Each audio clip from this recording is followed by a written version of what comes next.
piece, Paul. I'm just going to skip straight over it all tonight, and we're joined by a very special guest who's making his third appearance on our podcast. VIP status. It is. Yeah, I tell you what, you should probably get a Who Corner to Corner badge by now, Ed. Well, I don't like to say this, but I was on a. Look at that. Read it, see it, and wait. The excitement of just seeing it is almost too much for me. So it's Mr. Ed Barnett-Ward, everyone. Good evening, Ed. Welcome back. Hello. How are you tonight? I'm fine. I've got Alistair Dewar in my pocket. He's staying there. No, he'll be. I'm sure he'll be on tissue compression device on him. Indeed. So Ed is currently, Al is currently MIA. So we're just going to start talking action figures, and if Al pops up, unshrinks, then great. But Ed also knows everything, so let's just. I mean, arguably he knows more. So the difficulty is, yes, I know everything, but what I'm supposed to say. Yeah, that's where Al comes in, isn't he? He's like the voice on the shoulder. No, don't say that. We can't say that. Yeah. He's already said no on a couple of things I'd kind of. Yeah, we've had to do some edits, haven't we? Probed about. There's something that's leaked in the last few days that I imagine there'll be questions about. Yes, I've seen that. Yeah. Yeah. Well, we'll start off with the biggie from recent, last week or so. So the final, the release of the Fugitive Doctor figure has happened, as you can see just behind me here, and just behind Paul there. So Ed, this is something that you've been keeping secret for quite a long time, and I had Paul and I had the very difficult task of keeping it secret for about 3 months, which was hard enough, but a couple of years for you guys must have been very difficult. So how's the launch gone? How does it feel to finally have her out there? Oh, it's absolutely wonderful. I think the general reaction has been just superb. Very affirming for me, certainly, because sculpting Jo was a great honour, and it was something that I really wanted to do her justice, and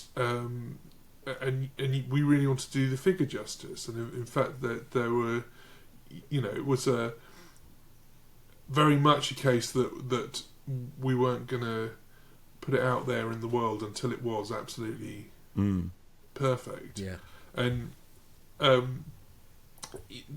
response has just been amazing, not least from her. I was going to say she's been really enthusiastic about it, sharing pictures and.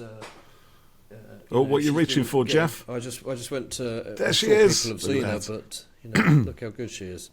But yeah, she's been loving it, and obviously, if people have seen the video where she revealed the figure, that was genuine from Jo. Yeah. She was over the moon about it all, and it was just wonderful, really. So, Ed, it looks like the figure is nearly sold out now. So you may have heard that the website buckled under the strain last week. Within minutes of it launching. And again, I've seen sort of online comments, and it's always those things that Al suddenly becomes responsible for the IT character options, the distribution at BNN, everything. It's a wonder he's not solving the world's problems, quite frankly. Yeah. Well, it shows the popularity of the figure, and that a couple of 4,000 or 5,000 people trying to get it all at once. And Al said to me, the website, like most websites, have a traffic allocation for any one point in time, and the number of people swamped it. And you see it with tickets and stuff for concerts. They, and you always think, well, the Ticketmaster know that so and so's going on sale. They should increase the bandwidth or whatever. Yeah. But it's not always that easy, and things crash and stuff. But with the character site, it's not designed for 4,000 or 5,000 people at a time. So I'm kind of not surprised that it crashed and it couldn't, and it's a small part of the operation, the figures like this, so increasing the bandwidth is perhaps not, a priority. One of my favourite interactions on a board that I saw was on an announcement thread on one of the Facebook groups, Doctor Who action figure Facebook groups. Somebody had posted, it's up, only two allocation, two per person, and a sad emoji, and then underneath someone had done it and went, nope, 2 per order, triple exclamation mark. So it's kind of like, yes, I know that people were cycling back in that queue. And those are probably the ones that end up on eBay at 80, 90 quid a time, and it's kind of, it's a bit disappointing really when it happens, isn't it? Because there's so many people who want to get it, and they're having trouble doing it, and then these people have got lucky and are going and scalping them off like that. So, but because we had one of the questions was what could be done to prevent that, but it's difficult, I suppose, isn't it? You could put out an execution order, but I think the honest answer is probably really not very much, because you've got that. I'm not an IT specialist, but you'd have to do lots of sort of, even nowadays things like IP logging does nothing because people just have VPNs. So there's always a way around these things. It's and then an it impossible starts task. getting too complex for essentially buying a figure. Yeah, you end up with something like the Pentagon then, don't you? So and there's a budget for that kind of thing, which would probably sink the company. It seems to be like for concerts and stuff, it's less prevalent these days, particularly when you haven't got paper tickets, but you've got a digital thing on your phone, it's updating every 30 seconds and stuff with a scan code and things like that, and it's great technology, but it's too much for for this, so I maybe there's a an account system and you can log in early or something, and but it sadly seems like it's something that can't be kind of immediately prevented, I think. But it's sort of obviously, I think fans are always looking back to the heady days of circa 2008, where there were the retail landscape in the country was completely different. And we had Woolworths and Toys R Us and you had product walls in Toys R Us, so you went in and it was just entirely full of Doctor Who and lovely high street retailers that wanted exclusives and it was all it all worked, but everything's changed, and it has. And I think a lot of toy companies are trying to find the best way to make things work and the best sort of model, and clearly this works. It's exclusive, online exclusive works. I hope that we carry on with that B&M presence, because that's the sort of the last great retailer stocking. Not so much a wall, but a shelf space at least, which is just difficult to bargain for these days with retailers. And you're right, Ed, and we've talked about this before, Paul. It is different to 2008. That's 15 odd years ago now, and even with I go to the toy store with my kids, you don't have these huge wall displays of property A and property B. Even something as big as the Super Mario movie recently. It's a fairly small section, and the wave of toys was 4 figures, and then another 4 a couple of months later, and so even big stuff like that, it's not having tons and tons of things, and I think it's nothing necessarily to do with popularity of who at all, to an extent. I think it's just the way things are. So do you know what I mean? Like, people might say, oh, kids are not interested in who anymore. Well, maybe not, but even the stuff that they are into has what seems to be a much smaller kind of footprint and range available to and much to my son's annoyance. We've got all the Mario figures. Where's the rest of them? And then they put another 4 out, and he was thrilled by that. But, keep people hungry, Jeff. Yeah, it's there's a big sort of it's also character, it does not position itself as a high-end collector company. It's a toy company. They make they want to make toys for kids to enjoy and things to be played with. And again, it's that, I think, when you look at the relative value, I mean, with that set that we've just done with the Fugitive Doctor TARDIS accessory, 40 quid. Now, yes, I might sort of 10 years ago have gone, ooh, that's a lot. But in a world where it's not, Black Series figures, can be 60 quid without anything else to them. Goodness knows how much a speeder bike and biker scout would cost you these days. Those Mario figures alone were 25 quid or something. I don't know if you've seen them. They were brilliant, really good articulation, great moulding and all, sculpting and all that. It's a lot of money, and even something like Gujitsu, that is a character options range, the stretchy kind of sort of Ninja Turtle-y type characters. My son likes those as well. They're 10, 15 quid a time. And, I saw some people online saying,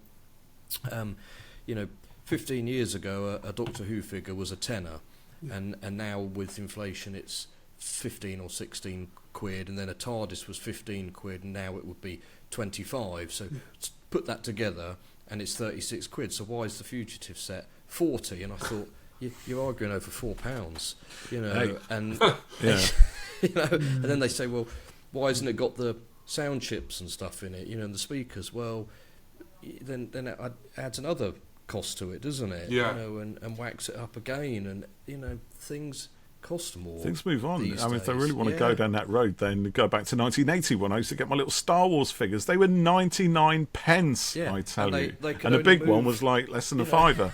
Yeah, exactly. So that's arguing over coal and chips, to be honest. It's just kind of nonsense. And it's the set is great, and it's a lovely set. Yeah, it really is. Yeah, it's brilliant. It's brilliant. So I've got a question from Gallifrey Customs here. You might have heard of. Yes. So I'm going to chuck in another one, as is one of my habits to do. So when do you think we might see Fugitive with glasses? And Gallifrey Customs asks if you might do a Flux variant with the hair up and silver jacket buttons. So again, I can't be certain about when that will come out. Just tell us when. As Al has revealed, we have, the sculpt exists, but it was it's still in the secret vault. There's a whole collection of things there, and actually, joking aside, something like the hair up as a point of difference is because it just involves doing changing the plug for the hair. Yeah, it's a doable thing. So that's not to say that it will definitely happen, but that kind of change is very much a change that we like. It's feasible in order for us to facilitate, a screen accurate, different variant of a figure. We always now it's so funny because, again, talking back to the original, the first wave of success of the figures, then that wasn't. Each figure was unique, and that was the only consideration. It was just whether it was enough like the character it was representing. Now we do think in advance, and we do look at, when we're designing figures, for the how much variation we can put in there. Yeah. And that is an important aspect of the design process, is making sure that there is variation, that you're not committing to a huge amount of money. You see it with Funko Pops, for example, don't you? You remember Spider-Man ones, you get the masked and unmasked version, and it's the same head that they just switch it over, but you're like, oh, he looks cool without the mask on. I've got to get that one. Well, that sort of urban vinyl model is absolutely, it's amazing, because you do. I mean, I've been involved in the creation of several products in that genre, and it's really you're trying to create a generic shape that looks good in as many different applications as possible. Of course, the originator all stems really back from Lego minifigures, because they all the same geometry, and it's literally just the printing, and it's really only in the last 10-20 years where they've started doing much more bespoke elements for licenses. Prior to that, it was just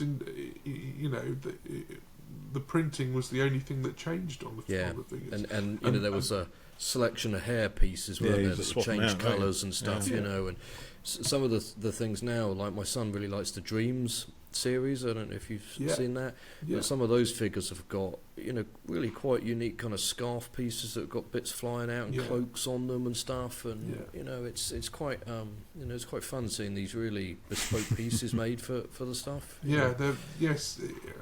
Absolutely.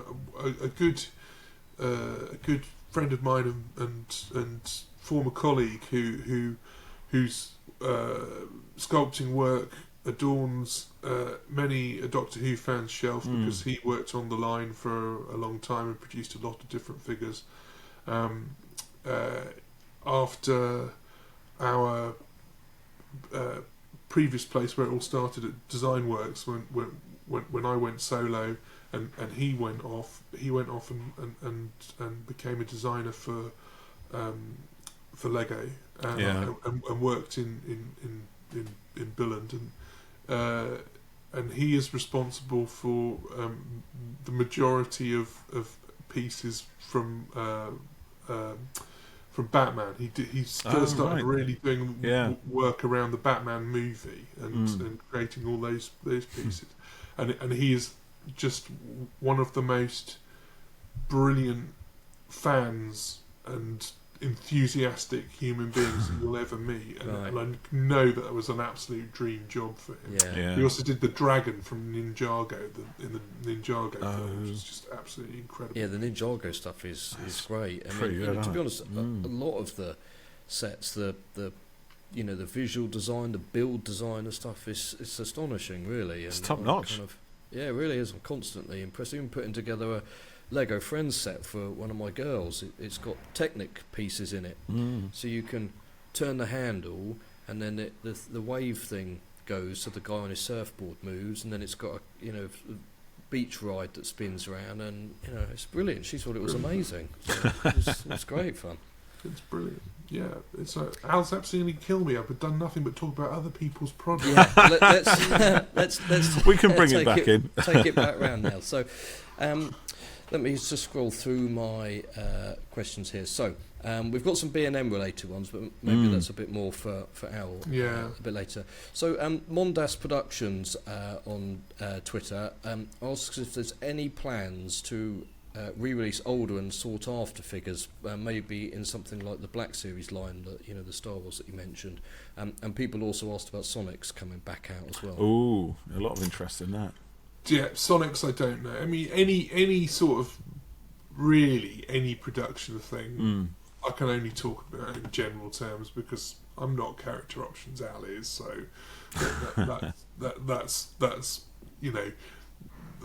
that's above my pay grade. But the I'd sort of say when you'll have seen from what we've been doing with B&M that we're trying to craft sets that have an element of something new and then bring out something from the vault that hasn't had a lot of exposure and do maybe do something a little bit different with that, different paints or whatever, so that the variety in each of the sets is there.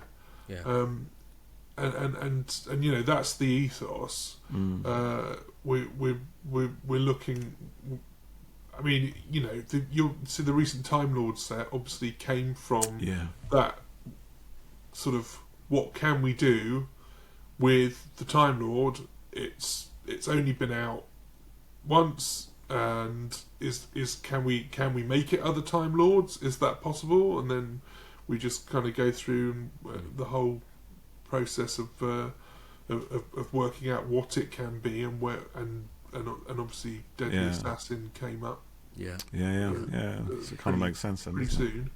And So there's a question here from Steve Caruthers, Steve, Twitter as well. He heard a rumour, or a myth, if you like, rumours that there's an Evil of the Daleks Emperor that was planned or prototyped. Is there any truth to this? There are. I think I've mentioned this before. There's probably now nudging 30 figures that will never see the light of day, that were made for one reason or other. Larger pieces. Like anybody that there are. We did a couple of things back in the day that I'm sure people would have loved, but there are myriad reasons why these things don't happen, and it's very, very rare that something will get to the stage of being made into a mould in the Far East before it's dropped. It's dropped long before then, and really the only fraction of a chance you'd ever really get of seeing it is if it had been tooled in the Far East. And one example I can think of where that had happened was the Tuxedo Doctor. Okay. So the 10th Doctor in the Tux, and it was done for a set, and the set didn't happen, and then it was just kind of shelved, and then years later it did end up coming out. So maybe some of these, vaulted, archived. They might yet see the light of day one day. Although as well, it's sad to say that a lot of things don't actually exist anymore. So they, I think it's sort of an uncontroversial thing to say that the Herndl head that they did recently was actually a recreation. It was sculpted over 10 years ago originally, and I had a single cast of it, which we sent out to the Far East, and it was lost. No. It happens sometimes with these things. It was just lost. They didn't have it, and so I had to recreate the whole sculpt. but yeah, Wow. With DesignWorks don't have a casting facility in the way that they used to. They do not retain the silicon molds for the old figures. So right. So once they're gone, they're gone. Really. Once they're gone, they're gone. Yeah. Yeah. Obviously, not the case with the digital file. If I do a figure, if I sculpt a figure that ends up not coming out now, then that data is there forever. Yeah. And can be drawn on if we revisit it later on. But the physical sculpts are sort of disappear into the mists of time. Maybe people need to get on it, like missing episodes. You know, it's they need to a whole army. Really commit to it. You know, travel out there, start searching through find boxes those old sculpts. You know, get going. So Max on Twitter, who's the Expanded Who, has seen prototypes on eBay, like an articulated 10 and Rose, and he wondered if they'll ever appear. So no. That's that one then. Thanks for the question, Max. So yes, I think there are actually quite a few bicep jointed 10th Doctors, because the original releases of the 10th did not have bicep joints, and then there was a tool revamp. Yes, they probably exist as resin. I don't know if it got as far as doing metal. Actually, this is going to be one of those. This is going to be one of those things now where loads of people in the chat are going to be going, "Oh, it's out! It's actually happening." It's out there though, and I don't know, but that would be. Because I thought that when we did 14th Doctor, that was that was definitely the first one. Actually, you have. That was because well, it doesn't that he's got a ball joint in the shoulders, and and it's the first ball joint that's been done. But I've just got those prototypes. People often ask about these kinds of things, and you'll often see them in kind of wacky, lurid colours as well. So I've got as well as the things that I can't show there. That was a very Auton-like fascinated 10th to know Doctor. Ooh, a green 13. Look at that. That's the Fauvist version. You see these. They're done for a number of different reasons. They're mould tests, and the ones that turn up on eBay, you'll often see them with Chinese characters written in permanent marker. And what they're doing is they're seeing how the plastic flows through the mould, and if there are visible, you'll often see sort of visible wavy lines. That's where the plastic's cooling down too much as it's going through the tool, and so it's hardening off before it actually properly fills.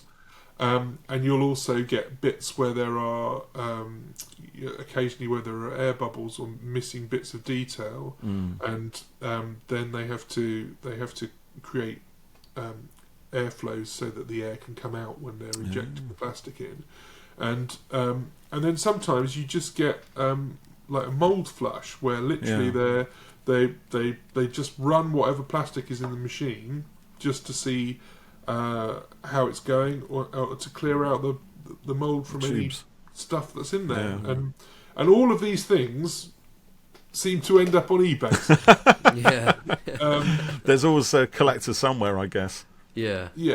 but it's sort of, it's like my I have hundreds and hundreds and hundreds of those things that have been sent to, you know, because also they would, you know, the part of the QA is checking that as much detail as possible came out, and is that Ed, is that representative of what you sculpted, and you know that's just part of the process. So, but my ones are slightly slightly different because they're used for part of that process. But I do, you know, there have been some interesting heads that just wouldn't mould for some reason going back. I mean, I've got so many McGanns before they got the temperature of the plastic exactly right. Really? And they've all got slightly warped faces. They're not quite right until they. You wouldn't think it's got it that. Yeah, well, you know, like you said, getting it just right. You know, in my head, you just. It's a lot of process, isn't it? Yeah, you've got the mould, you pour it in, pop them out. You know, in as long as you end up with a whole army of mutated Eighth Doctor figures caught mid-regeneration or something. Yeah, that's it. Regeneration stage 1, regeneration phase 8, and all stages in between. So we've got a question from Connor Cool here, who's Dr. Coolidge, and he asks why was Donna the only companion to have one figure, and is it true that Catherine Tate asked for the figure to be her in her large coat from Planet of the Ood? Yes, that's true.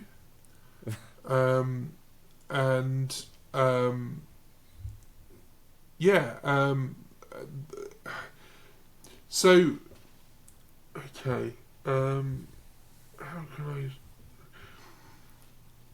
There was a conversation that went on very recently about Millie, that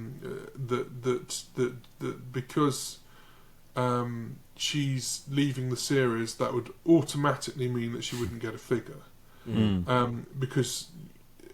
And I found that a strange point to make when you go back to, we've done Donna one season, we did Bill one season. You know, you go through and actually look at the facts rather than in the entire history of New Who, there are only 2 companions that we haven't done, Dan and Nardole. And so, can I just ask, when you say you haven't done, do you mean they haven't been released? I said we haven't done. Haven't done, Jeff. Be satisfied with that. Look at him. Watch out for him, Ed, because he's going to do this ninja questioning. And so, yeah, you know, that's not the consideration, I don't think. So the fact they've done one season really is neither here nor there when it comes to sculpting and releasing a figure. Sorry, I'm just checking. Oh, sorry. I'm going to switch my phone off because that's going to start going off now. That's all right. Sorry, that's not Al. I just, we'll edit that. It'll blur mysteriously from one. People are talking about it. Sorry, what did Ed get? So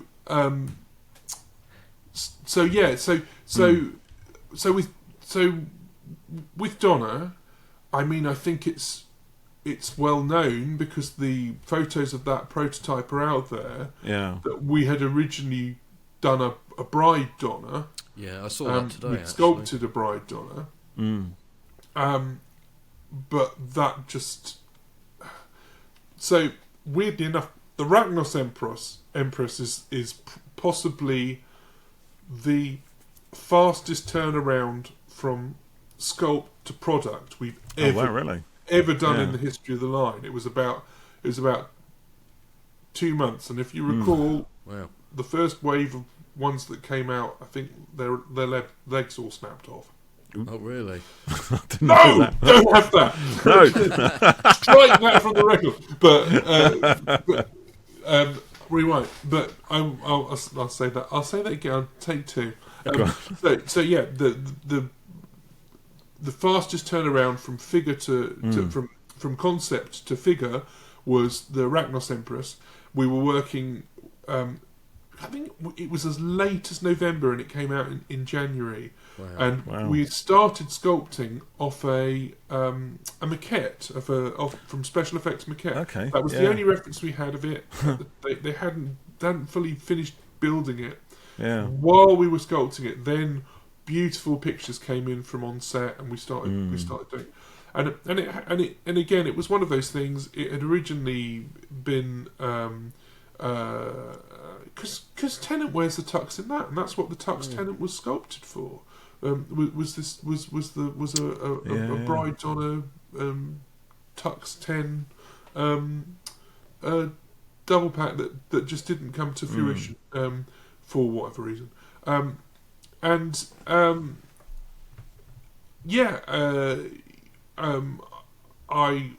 My memory of that was that she was consulted on her favourite look, and that was her favourite look. Right. So hence big sheepskin coat and it looks really cool. It's pretty good. And as to why there's only one, don't know. I don't know. I could say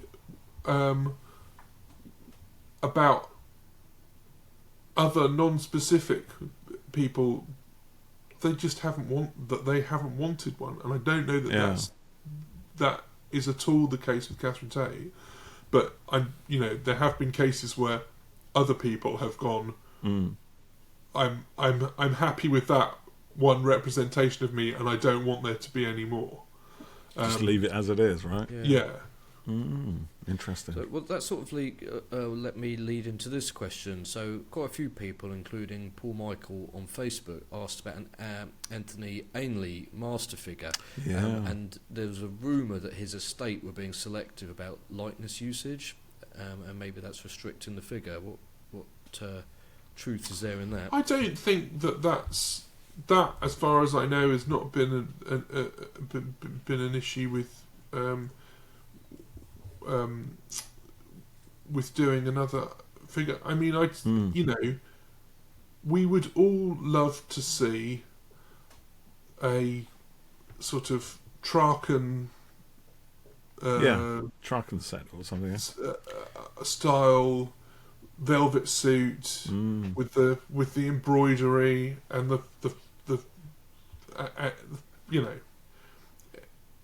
I would love that. Yeah. But as to when and if it happens, who knows? I don't know. You can get a good set out of that. You've got to ask Al. It's surprising he's not turned up tonight. I wish there were more questions about making things or doing things. Okay. Because we'll do that. I feel the whole my answer is always going to be the same. Yeah, God, I'd like that. Yeah, that'd be good, wouldn't it? Let me pivot things a little bit then. So, a question here. Let me just scroll back up through. So, Scouse, who was Fish Custard 11 on Twitter, says, interesting name. Yes, interesting. Mm-hmm. How long does each head sculpt take to make? And then the Outcast, who's on Gallifrey Base, also asks what is the most expensive part of a figure to make. Oh, there you go. Oh, I love these. These are brilliant questions. So in terms of expensive part of the figure, the most complex tooling is undoubtedly the any figure that has a multi-layer costume. So you see with these the engineering on these is ridiculous because they're so finely toleranced. Because you're trying to represent something that's material thickness, in obviously in and it's got to hold its sturdiness. It's got to be robust, right? It can't quite be as thin as it should be. It's got to be posable. You've got to be able. It's got to not restrict the movement as much as possible, and it's got to be and it's got to last. Yeah. So that single element of moulding, I would say that's the most the biggest expense, because also there's size of mould. It's the single biggest component. So it's the biggest chunk of metal in which to squirt your plastic. Now, in terms of head sculpting and how long it takes me to do a head sculpt, I suppose it varies, doesn't it?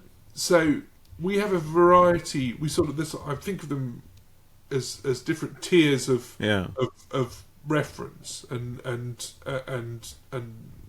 as a starting point.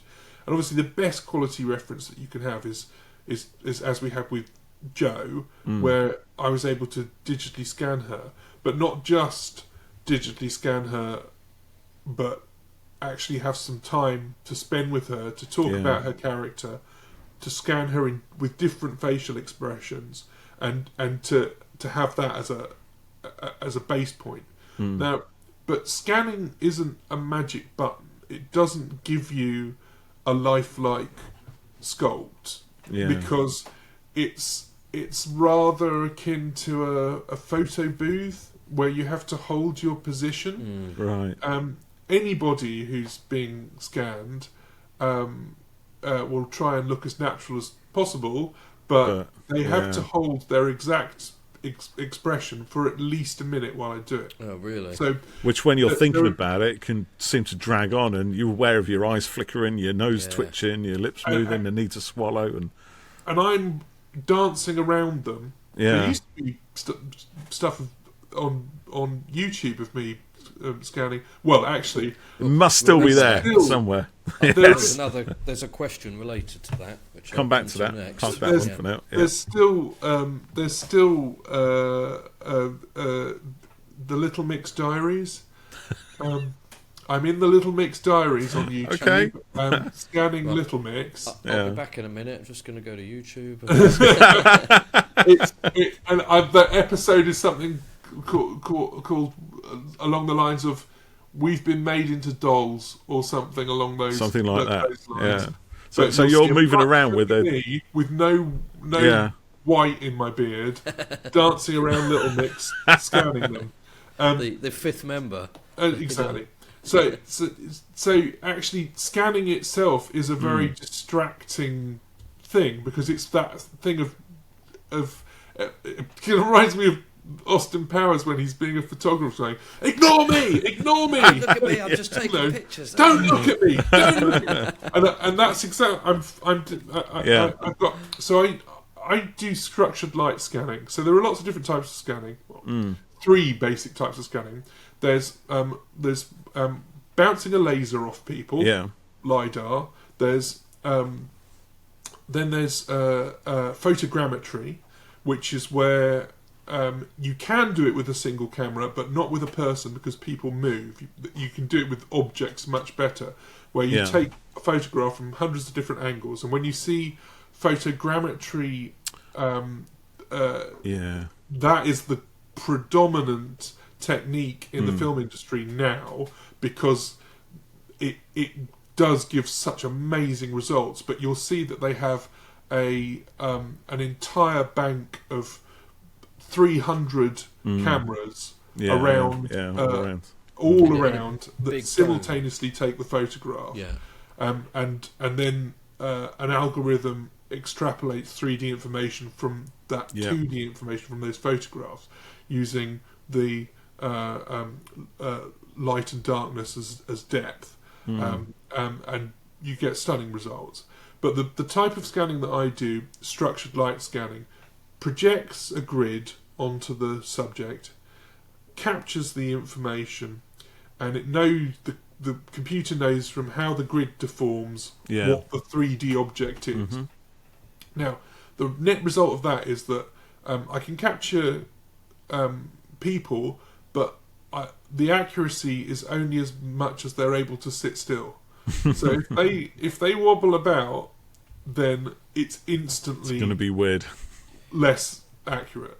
Jo must have held quite still. That's what I was going to say. Yeah, got a really very good expression. It's her kind of part of that. That is part scan, part sculpt. Yeah, because yes, the scan will give you really good geometry as a base, but it doesn't do eyes, teeth, or hair. Right. And also with subtle expressions, it's not good. It's not good for that, no. I often have to do a lot of work to actually change the expressions. It's why I like to run scanning sessions myself, where as much as possible, because the criteria that I have is slightly different to what they have in special effects. And I've used special effect data in the past, and it does tend to be very, it's not what you need, right? Expression, and that doesn't show me how their muscles are moving and how everything's working. So that's top tier. That and good turnaround, color reference, and we're laughing. And then the sort of bottom tier of reference is me going through the Blu-ray, screen capturing. Oh, really? The old-fashioned way. As much as I can. Because if you have if you've got a contemporary actor who's popular, the net will be flooded with beautiful high-resolution imagery, and it'll be easy as pie. I can work from that. I can go, find everybody in just about every conceivable position. But if I'm doing classic, somebody from the 60s or 70s, the chances of me actually finding any high resolution imagery at all are slim. And even when it sort of comes to some of the doctors, he said, nearly revealing something he shouldn't. Getting certain expressions, you're not going to find those anywhere outside of the show, and you have to go back to the show and get the best quality. Find that frame. Yeah. And then what I'll do is I'll take all of the visual data, all the visual information I have, and I'll lay out Photoshop files, turning around, scaling all of the images so that they're exactly the same height. And so that I can have, in the background while I'm sculpting, I can have that reference imagery and just drag it from left to right. Okay, and this is a digital version of what they do in Madame Tussauds. If you go there and you go into the studio, they have the clay bust there that they're working on, and all around them they've got the turnaround photographs. They all sculpt in these booths, these bays where they can just look to the side, and they've got every conceivable angle, and that's what I try and do.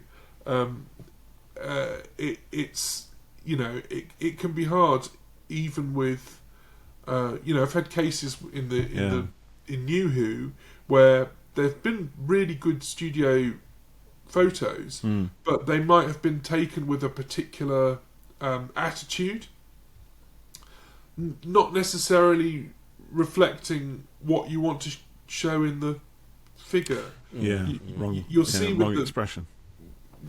Most of the figures that we do, I think you tend to see with a sort of half smile, I would say, because it looks characterful, but in terms of an action figure, it's not wedded to a big grin, and sometimes the smile is very appropriate for the character. So if they're the sort of character that constantly laughs in the face of death, then great.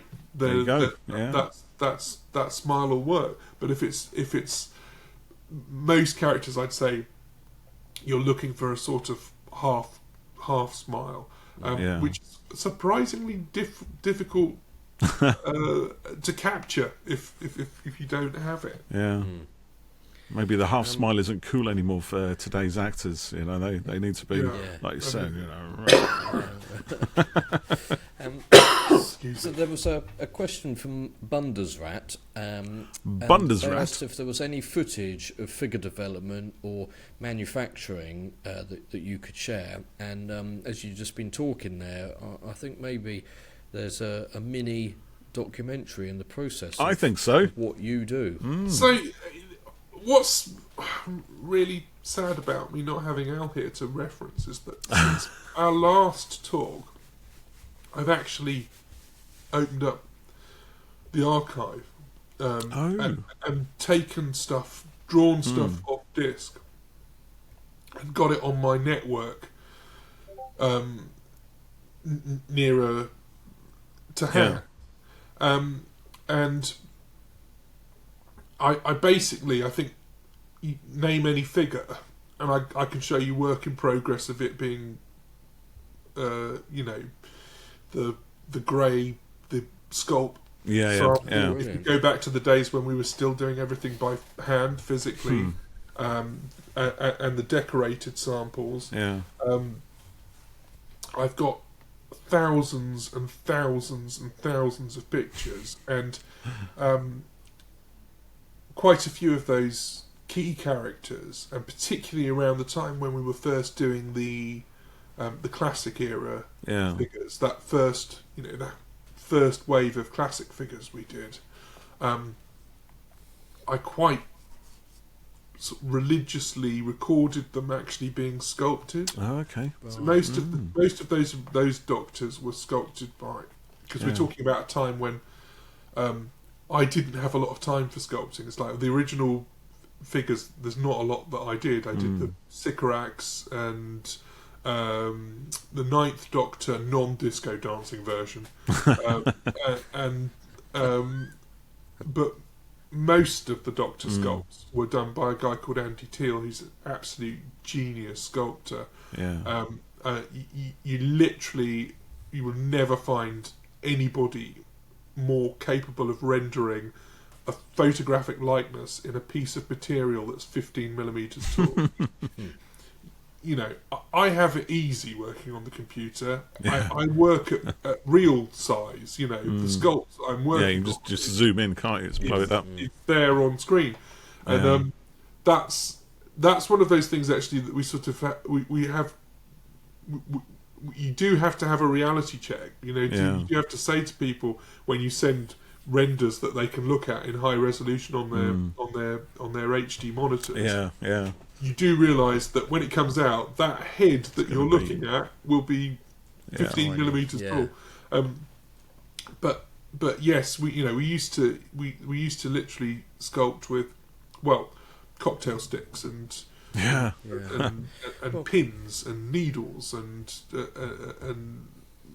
a variety of just tiny little objects. So Andy, while he was sculpting those doctors, when he was doing Hartnell and Troughton, definitely, I would photograph them almost every day. Okay. Well, Ed, maybe we could do a special podcast where we look at some of these pictures and you can talk through various things. That'd be great. Prep some stuff and then if we get the images, if we can, then we can put them into the the videos. That'd be awesome. Can see them in better quality, but we'll have a chat about that and see if we that can. would be terrific. And I think people would be really interested. There's heaps of stuff. We even people took photographs of me and Al having meetings. I found this whole collection of pictures.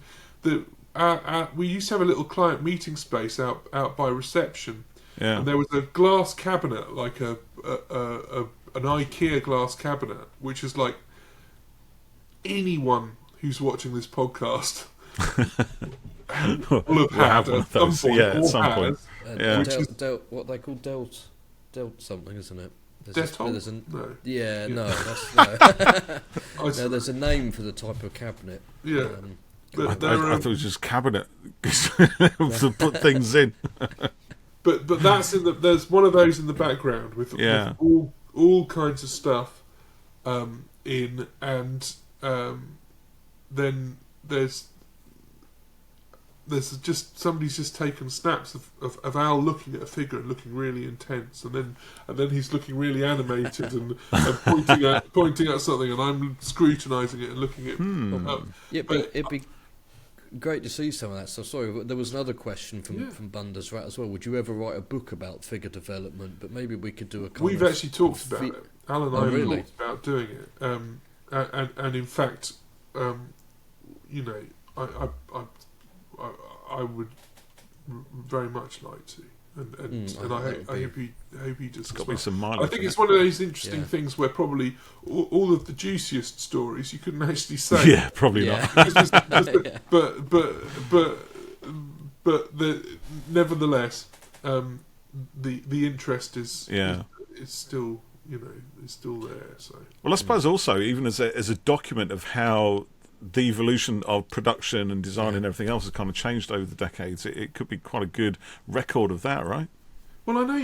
I mean, they did it with Star Wars, and they did it with the Star Wars figures, visual Star Wars, and it's good, but they didn't record nearly as much stuff as I did. I mean, I've got videos of all of our test runs with remote control. Again, I found I found a video that I'd taken of remote control K9 and trying with a doctor standing in the middle of a photo booth and K9 whizzing round and going out to show how zippy he was. Look at this! Look at it move. And I can't even remember if what were the name of? Oh, good grief, my brain is completely. It's that time of night, Ed. Don't worry. Misty. The sort of Time Guardian characters, the aliens that in the episode where Rose sees the winged bat type things. Oh, what, the Reapers? The Reapers. Yeah. They. I don't even remember if they had electronics in them, but we did a mock-up where we had to make the casting around the electronics, because obviously we'd not engineered with like battery compartments and things like that. We literally cast the whole figure around it, so the switch was protruding. But once that battery ran out, that was it. That was the end of it. That was the end of it, and sort of photographed it. Had a really nice glow in its chest, I remember. Yeah, we'll have a chat about that. That would be really interesting. Especially there's videos as well. We could put some videos in, couldn't we? Do some of that. I'm going to fire some quick-fire questions at you now. Go ahead.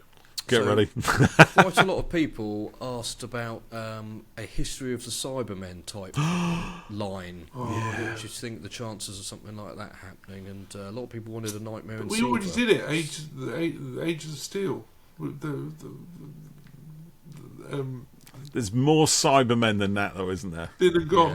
Yeah. There are. Yeah, I know. Everyone wants their moon base. I think again, I mean, with Cybermen, because they've changed so much over the years, there's potentially a lot more perhaps than Dalek sets. But would they be as popular? Yeah, I mean, they have. And of course, so it's the same. I'm the same as everyone else. I would like to see the kind of what would euphemistically call the Iron Man, Cyberman. Yeah, that's the Nightmare in Silver one. Yeah, as a 5.5. Which, interestingly enough, sculpting the 3 3/4 inch version was the first job that I did after I left Design Works. Oh, was it? To go set up Solo. Yeah. That was the first thing that I did. I love the design of that. It was cool. Talking of the 3 inch range, there was a question to say, how easily can those figures be scaled up to 5.5? Well, it depends whether they were sculpted digitally or physically. Right. Of course, some of them wouldn't scale up very well without a lot of work, because they're obviously the scale of the joints would scale up as well, and they would be clunky and not right. You really do have to sort of do bespoke. So it's almost like a redesign, is it? For that sort of. But it's it's often the case that because of the way approvals work, I don't tend to engineer them. So I will tend to, if I'm sculpting, you'll see it from the renders that I put out on my Facebook page, or now I've discovered Twitter. I will be putting a lot more out on Twitter. That's good. Yeah, we can share that. And I won't go down the rabbit hole of Instagram, but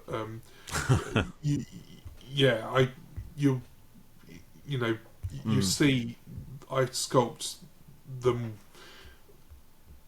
to look natural. And then the Far East does its engineering wizardry, and sometimes there's a bit of to and fro where we'll go, maybe we can change that way that's articulated so that it aesthetically it'll look a little bit better. But those steers usually come from Al. Yeah. Do you ever get that thing where something comes back from the factory and you're like, wait, that doesn't look anything like what I sculpted? It happens usually pretty all the good? time, but never with character options. I can Good answer. That, yeah. Right, a couple more quick fires for you. Go. TV Movie Master. Ooh. I think I was dressed the for the chances occasion. of an Eric Roberts are vanishingly small. Really? Vanishingly small. Okay. With that big collar as well, and there's no snake eyes. It would have to be. I can't think of a way of easily creating that figure without doing an awful lot of bespoke elements, and so I think just make it too much, would it? Okay. Shame. Right. I'm still holding out for the Traken Master set, mine, because you think that you got the Anthony Ainley / Tree Mass, you've got the Jeffrey Beavers kind of crispy-ish Master, and you got the Melker as well. That's a 3 set right there.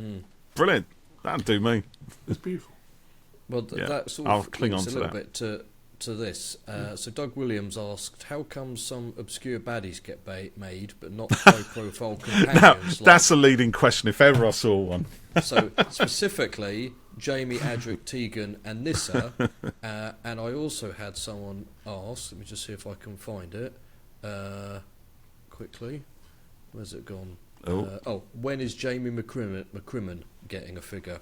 Asks. That's one of those age-old questions. That's a question that we've been asked almost from year dot, and of course that's not a one. It's entirely Al's gift whether that happens. And I will say, the same, same thing with all of those. If you can work out, if there's a way of doing them, a cost-effective way of doing them, that you can get probably more than one version out of, then he'll find a way.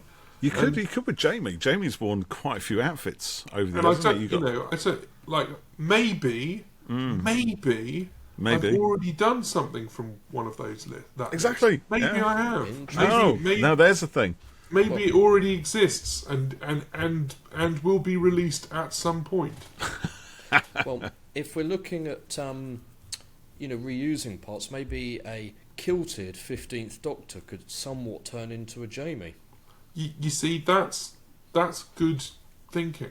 Connections. See, interesting. Yeah. Okay. Jigsaw thinking. And that's not to say that it's happened or will happen. You couldn't resist the caveat. Because this is literally the monkey being asked the organ grinder's questions. Yeah, I apologise to all your viewers who have been spitting teeth like, we thought we were going to get to the end of it. I think they know you quite well by now, Ed. Yeah, there's I've got a load of questions here for things like any plans for a tuxedo 13th Doctor, which I sort of literally just asked you there, really. But see, I think that's very unlikely to happen, and really because physically you're talking about So when we think about figures that are multi-part, there's a kind of core onto which all the bits are bolted. Yeah. If that is a very defined piece of geometry, a big bit of geometry, it's very difficult to do. And with with the shirt, you couldn't physically get the tux over it. You'd have to do that entire piece new. It's the expense is probably. It's a whole new build rather than a repurposing anything that already exists. You it ends up being almost an entire resculpt, redo without. So I think I think Tux 13's very unlikely. So for which I guess there's got to be kind of a commercial need for it. There's got to be a return. For that sort of investment, really, isn't it? Yes, as well, and it's the sort of if there was a multi-Doctor story where she happened to be wearing the tux, that's the more of the area where you're kind of looking at a possibility, but not in a minute. Okay, fair enough. Interesting. So Jason McLaughlin asked if there'll ever be an 8th McLaughlin? Doctor TARDIS. Isn't that McLaughlin? McLaughlin? Sorry, Jason. I blame it on Twitter. Would there ever be an 8th Doctor TARDIS released, perhaps with some tweaking like you just did for the Fugitive TARDIS? I think that anything that is relatively easy to do, and most TARDISes are within the realms of possibility. So perhaps this is a way to help people through their wish lists. Is that it's just the reality of how we work, how it works now. Is that you have to be able to think about those things about and how achievable they are. And in most cases, TARDISes are possible, but that's again, that's how TARDIS has been released recently, with a figure. Okay, so we can say to Jason, maybe one day. So Ed, I got 2 questions for you because I think a lot of the questions we've had are kind of owl specific. Yeah. So I'm gonna fire 2 more at you. Can you share anything exclusive with us right now? Oh my God, I wish. Oh, there's just there's so much. Honestly, that's the sort of slightly frustrating thing that there's so I was saying earlier that the Fugitive Doctor development goes all the way back to 2021 that we did COVID. There are figures that I did back then, other figures that I did back then that are still not out. Yeah. So the future's bright, though. I guess, in many ways, and there's absolutely. Things to come. I mean, you really only have to look at the work we did on those figures that have been shown from Toy Fair. They have a lot of love put into them. Yeah, those are not cheap figures. Those are not figures that reuse bits of anything else. Yeah. Those are bespoke figures with whole new styles of articulation, and of course we want to herald a new dawn of figures for Doctor Who. We love the series and totally want to support the series and totally want to create all the things, but it is a different landscape. So we're just operating within those parameters. Let's change parameters. Yeah. Okay. Well, that sounds exciting for the future. It is. Well, there's loads of stuff coming up, isn't there? A whole new series of Doctor Who with new characters and new companions. Plus, there's bound to be some old stuff as well. We must be seeing some classic companions or something. Stuff from the classic series filtering through, because, like you said, we have done in the past, haven't we? So if that's likely to continue, then that's all good. It's going to be the same. It's going to be the same deal. We have to bring in the rope. Yes. Up above me is a bit manky old bit of rope. That's actually a bit of rigging from the goblin ship. Oh really? Oh, there you go. When I two fun facts from people to go, and I've not seen anybody observe this independently. So someone will tell me I'm wrong, but so when I was down on set to scan Tootie and Millie, lot going on, and yes, keeping secret the wonders of that new console room. Very hard. When were you down there? When did you see this? So last summer. That's a while ago. That's a long time to keep stum, isn't it? Yeah. But that big gun that appears at